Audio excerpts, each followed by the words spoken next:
আপনারা একটা প্রসিদ্ধ ঘটনা অনেকেই শুনেছেন, একটা চুটকি, যে এক যুবক দোয়া করছে, আল্লাহ তোমার কাছে আমি এমন একটা লাইফ চাই।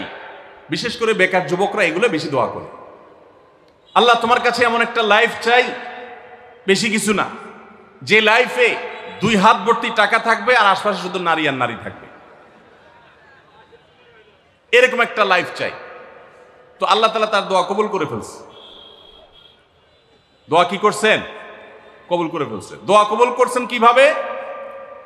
দোয়া কবুল করে তাকে আল্লাহ তাআলা এমন একটা বাসের কন্ট্রাক্টর বানিয়ে নিছেন, যে বাসটা হলো মহিলা বাস। চারপাশে শুধু নারী আর নারী, সব মানুষের, আর হাত ভর্তি টাকা আর টাকা সব বাস মালিকের। দোয়া কিন্তু কবুল হয়ে গেছে। তো আল্লাহ তাআলার কাছে উল্টাপাল্টা দোয়া করলে কি হয় দেখছেন?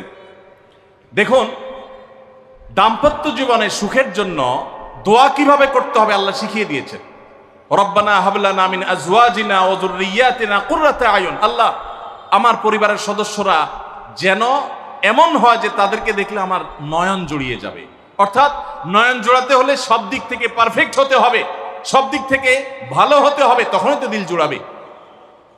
ওয়াজআলনা লিল মুত্তাকিনা ইমামা। আর আমাদের সবাইকে, গোটা পরিবারকে আপনি মুত্তাকিদের ইমাম বানায় দেন, সৎ মানুষ বানায় দেন। কারণ সৎ যদি না হয়, আল্লাহভীরু যদি না হয়, তাহলে কখনো তাদের মাধ্যমে আপনি সুখ শান্তি পেতে পারেন না। তাহলে প্রথম করণীয় দাম্পত্য জীবনের সুখের জন্য, সুখী দাম্পত্যের জন্য আল্লাহর কাছে দোয়া করতে থাকে। সূরা ফুরকানের ৭৪ নম্বর আয়াত, এর পাশাপাশি আরো যত আয়াত আছে, অথবা সাধারণভাবে আপনি আল্লাহর কাছে, আল্লাহ আমি ভালো সঙ্গী যেন পাই, সেজন্য দোয়া করতে থাকবো। আল্লাহ আমাদেরকে তৌফিক দান করুন। নাম্বার 2, জীবন সঙ্গী নির্বাচনের ক্ষেত্রে দিনদারিতাটাকে অগ্রাধিকার দেওয়া।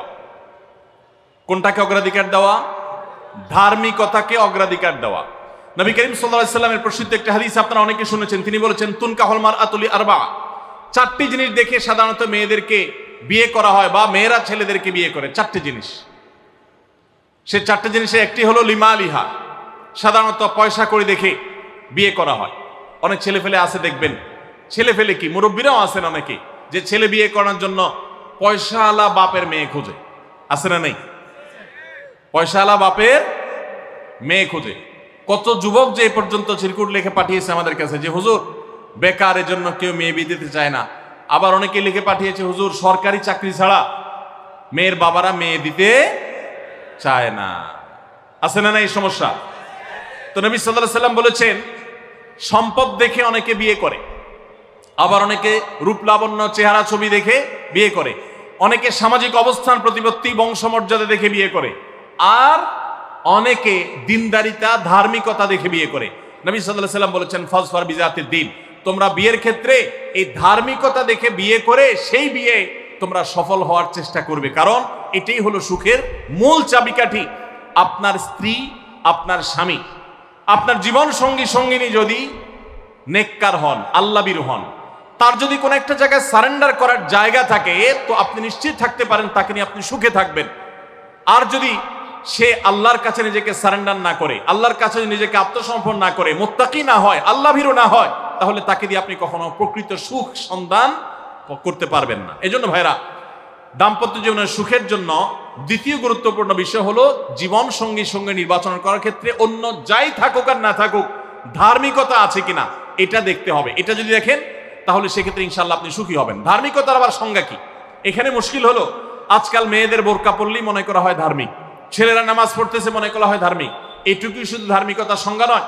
ধার্মিকতার সবচেয়ে বড় সংজ্ঞা হলো কোরআন এবং হাদিসের সামনে সে নিজেকে আত্মসমর্পণ করে কিনা, সে সারেন্ডার করে কিনা, আল্লাহর নির্দেশ পেয়েছে, রাসূলের নির্দেশ পেয়েছে, আল্লাহর নিষেধাজ্ঞা রয়েছে, সেই জায়গায় সে থেমে যায় আর সে আগে বাড়ে না, নিজেকে সমর্পণ করে দেয়, মাথা নত করে ফেলে।